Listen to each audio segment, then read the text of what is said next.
இது போர்ட்டபிளான barbecue set. இது light weight, easy to கேரியும் கூட. எங்கே வேணும்னாலும் நம்ம ஃபோல்ட் பண்ணி எடுத்துகிட்டு போய் யூஸ் பண்ணலாம்.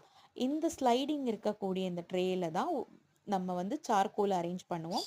இந்த ஓட்டை போட்ட தட்டு இருக்கு பார்த்தீங்களா, இது மூலியமாக தான் அந்த சார்கோல் பேர்ன் ஆகி வரக்கூடிய ஆஷ் எல்லாமே கீழே போய் கலெக்ட் ஆகும்.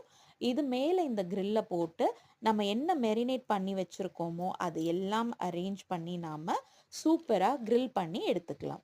இப்போ நான் நல்லா தகதகன்னு எரியக்கூடிய அந்த கறிக்கட்டையை ப்ளேஸ் பண்ணி அது மேலே ஒரு grill அரேஞ்ச் பண்ணிவிட்டு நான் ப்ரான்ஸ் ஒரு பக்கம் போட்டிருக்கேன். அதுக்கப்புறமா இன்னொரு பக்கம் வந்து மேரினேட்டட் சிக்கன் பீசஸை நாம் அரேஞ்ச் பண்ணுறோம்.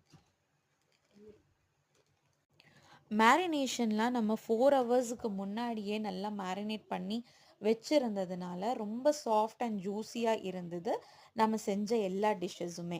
கனவா மீனை மேரினேட் பண்ணி வச்சுருந்தேன், ஷீக் கபாப் மசாலா, ஃபிஷ் மேரினேட் பண்ணி வச்சுருந்தேன், மட்டனை வந்து நல்லா மேரினேட் பண்ணி, ப்ரான்ஸையும் மேரினேட் பண்ணி நாம் இந்த கிரில்லை யூஸ் பண்ணி நல்லா பார்பிக்யூ செஞ்சு நாம் சாப்பிட்டோம்.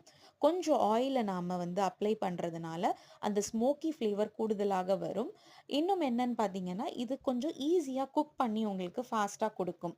ஸோ நல்ல ஆயில் அப்ளை பண்ணிவிட்டு நம்ம கொஞ்சம் பொறுமையாக இதை குக் பண்ணி எடுத்துக்கிட்டோம். சாப்பிட்றதுக்கு சூப்பராக இருந்தது. வெரைட்டியாக இருந்ததுனால எல்லாரும் என்ஜாய் பண்ணி சாப்பிட்டாங்க.